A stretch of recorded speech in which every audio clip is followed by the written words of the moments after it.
मेरा नाम अविजित है।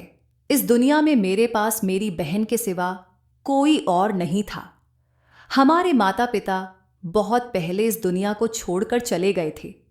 मैंने अपनी बहन की शादी कर दी थी और अब वह अपनी ससुराल में खुशी खुशी रह रही थी। मैं हैदराबाद में नौकरी करता था और वहीं एक किराए के फ्लैट में अकेला रहता था। मेरी नौकरी एक आम आदमी के लिए अच्छी मानी जा सकती थी। मैं मेहनत से काम करता था। कभी कभी मेरी बहन मेरे घर आ जाती थी और सारे काम करके अपनी ससुराल लौट जाती थी। लेकिन इन दिनों वह प्रेग्नेंट थी, इसलिए अब मेरे घर नहीं आ पाती थी। वैसे तो मैं अपने घर के काम खुद ही कर लेता था, लेकिन सच कहूं तो जब एक औरत घर संभालती है तो वह हर कोने को सजा देती है और घर को स्वर्ग जैसा बना देती है। पर जब एक मर्द घर संभालने की कोशिश करता है तो वह अक्सर उल्टा कर देता है। मर्द औरत की तरह घर के कामों में कुशल नहीं होता। घर चलाने की समझ और हुनर औरत के पास ही होती है। मेरे अकेलेपन का हल शायद मेरी किस्मत में लिखा था। मैंने कभी सोचा भी नहीं था कि मैं किसी लड़की से इतना प्यार कर बैठूंगा। उस लड़की के लिए मैंने हर कोशिश की, लेकिन किस्मत ने मेरे साथ एक ऐसा खेल खेला जिसकी मैंने कल्पना भी नहीं की थी। मैं जिसे दिलो जान से चाहता था, उसने मेरे जज्बातों को ठेस पहुंचाई। फिर भी मैंने उसकी खुशी को अहमियत देते हुए उसे उसके हाल पर छोड़ दिया और अपने दिल को मजबूत कर लिया। कुछ समय बाद मेरी शादी मोहिनी से हो गई। हमारी शादी को 6 महीने हो चुके थे और मैं उसके साथ बहुत खुश था। मोहिनी बहुत खूबसूरत थी। उसकी सुंदरता देखकर हर कोई उसकी तारीफ करता था। वह इतनी सुंदर थी कि उसे देखकर नजर हटाना मुश्किल था। लेकिन मोहिनी को अपनी खूबसूरती पर बहुत घमंड था। वह अपने इस गुण के कारण किसी से ज्यादा बात भी नहीं करती थी। फिर भी उसकी यही आदत मुझे पसंद आई और मैंने तय कर लिया कि मैं उसी से शादी करूंगा। मोहिनी को पाने के लिए मैंने काफी मेहनत की और आखिरकार मेरी मेहनत रंग लाई। शादी के बाद मैं खुद को दुनिया का सबसे खुशकिस्मत इंसान मानने लगा। मैं चाहता था कि जितनी मोहब्बत मैं मोहिनी से करता हूं, वह भी मुझसे उतना ही प्यार करे। मैंने मोहिनी को कभी किसी चीज की कमी महसूस नहीं होने दी। उसकी हर डिमांड पूरी करने के लिए मैंने दिन रात मेहनत की। लेकिन मोहिनी की ख्वाहिशें बहुत ऊंची थीं और मेरी कमाई उनसे कम पड़ जाती थी। इसके बावजूद मैंने उससे वादा किया था कि मैं उसके हर सपने को पूरा करने की कोशिश करूंगा। मोहिनी मेरी बातों पर यकीन नहीं करती थी, लेकिन उसकी मुस्कान मुझे प्रेरित करती थी। मैंने तय कर लिया था कि चाहे कुछ भी हो, मैं उसकी हर जरूरत को पूरा करूंगा। मैंने दिन में अपनी नौकरी की और रात में जो भी काम मिलता उसे खुशी खुशी करता। मेरी पूरी मेहनत सिर्फ मोहिनी की खुशी के लिए थी। 1 महीने की कड़ी मेहनत के बाद मैंने उसे एक बड़े रेस्टोरेंट में ले जाने का प्लान बनाया। वह जगह हमारे शहर की सबसे मशहूर जगहों में से एक थी। वहां जाकर मोहिनी बहुत खुश हुई। उसकी खुशी देखकर मुझे भी सुकून मिला। मैंने भगवान का शुक्रिया अदा किया और सोचा कि चलो, मैंने अपनी पत्नी को खुश कर दिया। इसके बाद यह हमारा हर हफ्ते का रूटीन बन गया। मैं उसे अलग अलग जगह घुमाने और अच्छे रेस्टोरेंट्स में खाने ले जाने लगा। भले ही यह सब मेरे लिए महंगा था, लेकिन उसकी मुस्कान मेरे लिए सबसे कीमती थी। खाने के बाद मैं उसे आइसक्रीम भी खिलाने ले जाता था। मैंने मोहिनी की हर ख्वाहिश पूरी करने की कोशिश की थी, लेकिन हाल ही में मुझे लगने लगा था कि वो खुश नहीं है। जब भी मैं उसे किसी अच्छी जगह लेकर जाता, जैसे हमारे पसंदीदा रेस्टोरेंट, उसकी खुशी पहले जैसी नहीं लगती थी। आखिरकार मैंने उससे पूछ लिया, क्या बात है, क्या तुम्हें यहां आना पसंद नहीं? वो बोली, मैं एक ही जगह बार बार आकर बोर हो गई हूं। ये जगह बहुत अच्छी है, लेकिन इंसान को हमेशा नए अनुभव चाहिए होते हैं। हमें कहीं और भी जाना चाहिए। उसकी बात सुनकर मैं चुप हो गया। मैं उसे यह नहीं बता सकता था कि हमारे बजट में यह रेस्टोरेंट ही बड़ी मुश्किल से आ पाता है। इससे ज्यादा महंगी जगहों पर जाना मेरे लिए मुमकिन नहीं था। मैं अंदर ही अंदर खुद से नाराज हो गया कि क्यों मैं अपनी पत्नी को पूरी तरह खुश नहीं रख पा रहा। मोहिनी अक्सर अपनी सहेलियों का जिक्र करती थी। मेरी सारी फ्रेंड्स कितनी खुश हैं, उनकी शादी बड़े अमीर घरों में हुई है। वो लोग हर महीने नई नई जगह घूमने जाते हैं। कोई शिमला जाता है तो कोई कश्मीर, और एक हम हैं जो घर से सिर्फ रेस्टोरेंट या मार्केट तक ही जाते हैं। यह सुनकर मुझे और भी दुख होता। मैंने तो अपनी पूरी कोशिश की थी, लेकिन वो शायद मेरी कोशिशों को समझ नहीं पाती थी। एक दिन मोहिनी ने अपनी सबसे करीबी सहेली को हमारे घर डिनर पर बुलाया। मोहिनी ने घर पर अच्छे इंतजाम किए और कई तरह के व्यंजन बनाए। इस सब में मेरा काफी पैसा खर्च हो गया, लेकिन मैंने कुछ नहीं कहा। जब उसकी सहेली घर आई तो उसने हमारे घर का जायजा लिया और कहा, तुम्हारा घर तो बहुत छोटा है, यह तो एक डिब्बे जैसा लगता है। उसने बातों बातों में यह भी कह दिया, मुझे याद है तुम्हें हमेशा अमीर लोग पसंद थे, तुम्हें किसी अमीर घर में शादी करनी चाहिए थी। ये सब तुम्हारे साथ कैसे हो गया? मैं उसकी बातें सुनकर अंदर ही अंदर गुस्से में उबल रहा था, लेकिन मैंने कुछ नहीं कहा। मुझे उम्मीद थी कि मोहिनी उसे जवाब देगी और बताएगी कि हमारी जिंदगी में प्यार ही सबसे अहम है। लेकिन मोहिनी ने भी सहेली की बातों का समर्थन करते हुए कहा, खूबसूरत होने से क्या होता है, किस्मत अच्छी होनी चाहिए। मेरी किस्मत अच्छी नहीं थी, इसलिए मेरी शादी यहां हो गई। यह सुनकर मेरा दिल टूट गया। मुझे लगा जैसे किसी ने मेरे सपनों को कुचल दिया हो। मैंने हमेशा सोचा था कि मोहिनी मेरी मोहब्बत को समझती है और हमारी छोटी सी दुनिया में खुश है, लेकिन उसने दूसरों के सामने मेरे और हमारे रिश्ते के बारे में इस तरह बातें की जैसे मैं उसे कोई खुशी दे ही नहीं पाया। मैं घर से बाहर निकल गया। सारा दिन मैंने अकेले गुजारा। रात को काफी देर से घर लौटा। जब मैं वापस आया तो देखा मोहिनी सोई नहीं थी। वो बैठकर मेरा इंतजार कर रही थी। जैसे ही मैं घर पहुंचा, मोहिनी तुरंत मेरे पास आई और बोली, आप कहाँ चले गए थे? मुझे बिना बताए चले गए। आपको पता भी है मैं आपके लिए कितनी परेशान हो गई थी। मोहिनी को मेरी फिक्र करते देख मुझे खुशी नहीं हुई, शायद इसलिए कि मैं अब तक उसकी बातों से टूट चुका था।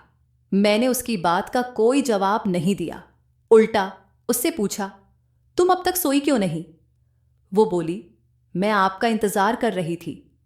लेकिन मैंने उसकी बात अनसुनी कर दी और सीधे अपने कमरे में चला गया। मैंने अलमारी से कपड़े निकालने शुरू किए। तभी मोहिनी भी कमरे में आ गई। वो पूछने लगी, आप मुझसे नाराज हैं क्या? मैंने सीधे सवाल किया, क्या तुम सच में मुझसे शादी करने को अपनी बदकिस्मती मानती हो? मेरी बात सुनकर मोहिनी का चेहरा उतर गया। वो बोली, नहीं, ऐसा बिल्कुल नहीं है। लेकिन आप ऐसा क्यों पूछ रहे हैं? मैंने उसे बताया, जब तुम अपनी फ्रेंड से कह रही थी कि तुम्हारी किस्मत खराब है इसलिए तुमने मुझसे शादी की, तब मैंने सब सुन लिया था। मोहिनी ने बात घुमाने की कोशिश की। उसने कहा, आपको गलतफहमी हुई है, मैंने ऐसा कुछ नहीं कहा। मैंने तो अपनी फ्रेंड से यही कहा कि पति का प्यार और इज्जत ही पत्नी का सबसे बड़ा सौभाग्य है। उसकी बात सुनकर मैं उसकी मासूमियत पर यकीन कर बैठा। मैंने सोचा शायद मैं ही गलत समझ रहा था, इसलिए मैंने अपनी नाराजगी खत्म कर दी। कुछ दिन बाद मोहिनी की उसी फ्रेंड के घर फंक्शन था। मोहिनी वहां जाने की जिद कर रही थी। मैं नहीं चाहता था कि वो वहां जाए, लेकिन उसकी जिद के आगे मजबूर होकर मैंने उसे अनुमति दे दी। मोहिनी देर रात घर लौटी। मैं फिक्र में था, इसलिए पूछा, इतनी देर क्यों हुई? वो बोली, आज बहुत समय बाद कॉलेज की सभी फ्रेंड्स मिले थे, बीते दिन याद कर रहे थे, इसलिए देर हो गई। उसने झट से कहा, अब अगर आपकी पूछताछ खत्म हो गई हो तो क्या मैं सोने जाऊं? और सीधे कमरे में चली गई। अगले दिन मोहिनी फिर तैयार हो रही थी। मैंने पूछा, अब कहाँ जा रही हो? वो बोली, राधिका के घर। मुझे गुस्सा आ गया। मैंने कहा, कल ही तो गई थी, अब क्यों जा रही हो? रोज रोज किसी के घर जाना अच्छी बात नहीं। उसने बेरुखी से जवाब दिया, राधिका मेरी फ्रेंड है, उसके घर जाने में क्या बुराई है? अब यह उसका रोज का रूटीन बन गया था। वो राधिका के घर जाती और देर रात लौटती। उसने मेरे लिए खाना बनाना भी बंद कर दिया था। मुझे बाजार से खाना लाना पड़ता। उसकी ये आदतें मुझे बहुत खलने लगी। हमारी आए दिन लड़ाई होने लगी। एक दिन हमारी इतनी बड़ी लड़ाई हुई कि हम अलग होने का फैसला कर बैठे। लेकिन मुझे लगा शायद गुस्से से नहीं बल्कि प्यार से बात करने की जरूरत है। जब वो वापस घर आई तो मैंने उसे अच्छे से वेलकम किया। और कहा, चलो कहीं बाहर चलते हैं। पहले तो उसने मना कर दिया, लेकिन मेरी जिद पर मान गई। मैंने उससे कहा, जल्दी से तैयार हो जाओ। हम दोनों खुश होकर बाहर निकले, लेकिन रास्ते में हमारा एक्सीडेंट हो गया। हादसा बहुत भयानक था। मोहिनी के सिर पर गहरी चोट लगी और वो बेहोश हो गई। मुझे भी चोट आई, लेकिन मामूली। लोगों ने हमें अस्पताल पहुंचाया। डॉक्टर ने इलाज शुरू किया। मैंने घबराकर पूछा, मोहिनी कैसी है? डॉक्टर ने कहा, उनकी हालत गंभीर है, सिर पर गहरी चोट लगी है। जब तक वो होश में नहीं आती, कुछ कहना मुश्किल है। मैं मोहिनी के होश में आने का इंतजार करता रहा। 1 घंटा बीत चुका था, लेकिन वो अब तक बेहोश थी। मैं अपनी पत्नी की हालत देखकर बहुत परेशान था। उसका इलाज हो रहा था, लेकिन कोई सुधार नहीं हो रहा था। मैं बार बार भगवान से उसकी सलामती की दुआ कर रहा था। जब डॉक्टर ने मुझे बताया कि उसकी दोनों आंखें चली गई हैं और अब वह इस रंगीन दुनिया को कभी नहीं देख सकेगी, तो मेरे होश उड़ गए। मैं तेजी से मोहिनी के पास गया। उसने मेरी आवाज सुनते ही कहा, अविजित, मेरा सिर बहुत भारी लग रहा है। ऐसा लग रहा है जैसे दर्द से फट जाएगा। उसकी हालत देखकर मैं अंदर से टूट चुका था। अचानक उसने पूछा, अविजित, यहां इतनी अंधेरा क्यों है? लाइट ऑन कर दो, मुझे अंधेरे से डर लगता है। उसकी ये बात सुनकर मेरी आंखों में आंसू आ गए, क्योंकि कमरे में हर तरफ रोशनी ही रोशनी थी। मैंने खुद को संभालते हुए कहा, डरो मत, मैं तुम्हारे साथ हूं। तुम्हें घबराने की जरूरत नहीं है।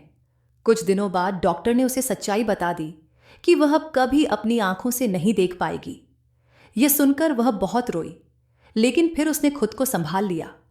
मैंने उससे वादा किया कि मैं किसी भी हालत में उसका इलाज करवाऊंगा। डॉक्टर ने भी मुझे भरोसा दिलाया था कि इलाज से उसकी आंखों की रोशनी वापस आ सकती है। मैंने जी तोड़ मेहनत शुरू कर दी। दिन रात काम किया ताकि उसके इलाज के पैसे जुटा सकूं। कई महीने बीत गए, लेकिन उसकी हालत में कोई सुधार नहीं हुआ। धीरे धीरे मोहिनी ने उम्मीद छोड़ दी। वह भीतर से टूट चुकी थी और मैं उसे ऐसे देख नहीं पा रहा था। मैं रोज काम पर जाता, लेकिन मन हमेशा घर पर लगा रहता। कई बार जब मैं घर लौटता तो देखता कि वह फर्श पर बैठी रो रही होती या प्यास से तड़प रही होती। उसका दर्द देखकर मेरा दिल टूट जाता था। आखिरकार मैंने एक इंटरनेशनल अस्पताल में उसका इलाज शुरू करवाया। इसके लिए मुझे 10 लाख रुपया का कर्ज लेना पड़ा। 3 महीने बीत गए, लेकिन कोई फर्क नहीं पड़ा। मैं कर्ज के बोझ तले दबता जा रहा था। उधार देने वाले लोग मुझ पर पैसे लौटाने का दबाव डालने लगे। एक दिन मेरी बहन ने मुझसे कहा, भैया, अब भाभी का इलाज मत करवाओ, आपकी हालत बहुत खराब हो गई है। लेकिन मैं उसे कैसे समझाता कि मैं अपनी पत्नी को इस हालत में छोड़ नहीं सकता। मैंने हर संभव कोशिश की, लेकिन उसकी आंखों की रोशनी वापस नहीं आई। मेरी हालत भिखारियों जैसी हो गई थी। उधार देने वाले मुझसे पैसे मांगने के लिए हर रोज आते थे। मैं उनकी बातों को टालता, लेकिन कब तक। एक दिन जब मैं घर लौटा तो देखा कि मोहिनी के हाथ में बहुत सारे पैसे थे। वह रो रही थी। उसने कहा, ये पैसे कोई अजनबी दे गया है। मैंने हैरानी से पूछा, किसने दिए? लेकिन मोहिनी को भी नहीं पता था। अगले कुछ दिनों में यह बार बार होने लगा। हर बार कोई अजनबी पैसे देकर चला जाता। मुझे समझ नहीं आ रहा था कि कौन हमारी मदद कर रहा है और क्यों। जब भी मैं घर लौटता, मोहिनी मेरे सामने पैसे रख देती, लेकिन उसकी हालत देखकर मेरा दिल बैठ जाता था। कभी उसके बाल बिखरे होते, कभी वह तनाव में होती, और कई बार उसके चेहरे पर थप्पड़ के निशान दिखते। यह सब देखकर मैं डर जाता और सोचता, आखिर ये सब हो क्या रहा है। एक दिन सच्चाई जानने के लिए मैंने काम पर जाने का बहाना किया और घर के अंदर छुपकर मोहिनी पर नजर रखने लगा। मैं देखना चाहता था कि पैसे कौन दे जाता है और उसकी ये हालत क्यों होती है। थोड़ी देर बाद जो मैंने देखा, उसने मेरी दुनिया हिला दी। मोहिनी उठी, कमरे में गई और अपना मोबाइल लेकर आई। फिर उसने किसी अंकित नाम के आदमी को फोन किया और कहने लगी, हमारे नाटक का कोई फायदा नहीं हुआ। मुझे लगा था कि अगर मैं अंधेपन का नाटक करूंगी तो अविजित मुझे डिवोर्स दे देगा। वो तो लड़कियों की खूबसूरती पर मरने वाला इंसान है। अब मेरी खूबसूरती खत्म हो चुकी है, फिर भी उसने मेरा इलाज करवाना शुरू कर दिया। वह आगे बोली, अंकित, तुम्हारा दूसरा आइडिया भी फेल हो गया। मैंने अजीब अजीब हरकतें की ताकि अविजित मुझ पर शक करे और मुझे छोड़ दे, लेकिन वो तो ऐसा बेवकूफ है कि उसे शक ही नहीं हुआ। अब मेरी एक ही ख्वाहिश है कि अविजित मुझे जल्द से जल्द डिवोर्स दे ताकि मैं इस गरीबी और घुटन भरी जिंदगी से आजाद हो सकूं। मोहिनी की बातें सुनकर ऐसा लगा जैसे मेरे पैरों तले जमीन खिसक गई हो। मेरी आंखों से आंसू बहने लगे। मुझे यकीन नहीं हो रहा था कि वह मेरी इतनी बड़ी दुश्मन बन जाएगी। मैंने उसकी हर खुशी के लिए मेहनत की, अपनी जिंदगी दांव पर लगाई, लेकिन उसने मुझे धोखा दिया। मैंने खुद को संभालते हुए मोहिनी को रंगे हाथों पकड़ लिया।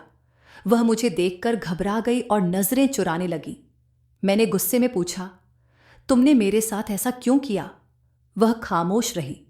मैंने चिल्लाकर कहा, बोलो, सच सच बताओ। वह डर गई और उसकी आंखों में आंसू आ गए। उसने कहा, मैं तुमसे और इस गरीबी से तंग आ चुकी थी। मुझे पैसे चाहिए थे जो तुम्हारे पास नहीं हैं। मैं अंकित से प्यार करती हूं क्योंकि वह मेरी ख्वाहिशें पूरी कर सकता है। उसकी बातें सुनकर मैं टूट चुका था। फिर मैंने पूछा, यह सब कब से चल रहा है?